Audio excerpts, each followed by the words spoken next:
Former European Central Bank President Mario Draghi's long-awaited report released, and it emphasized that the European Union must adopt a more coordinated industrial policy, make quicker decisions and invest heavily to remain economically competitive with the United States and China. Draghi's recommendations signified the urgent need for the European Union to enhance its industrial strategy to keep up with global rivals. The European Union needs to make big changes if it wants to keep pace with the US and China.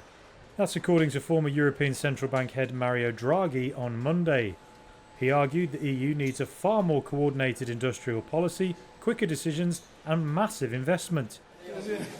Draghi made his case in a report commissioned by EU leaders last year, seeking ways to keep the bloc's economy competitive.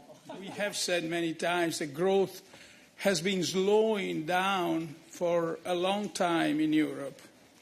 But we've ignored it.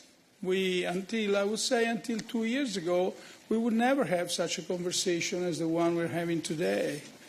Because things were sort of going well. We were doing well out of globalization. Unemployment was steadily falling. But now we cannot ignore it any longer.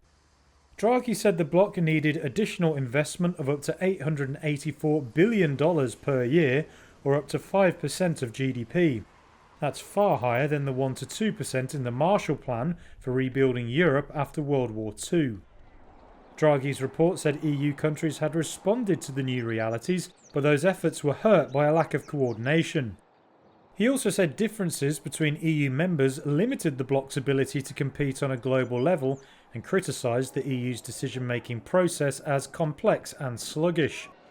Draghi said the bloc needed to boost innovation and bring down energy prices while continuing to decarbonise.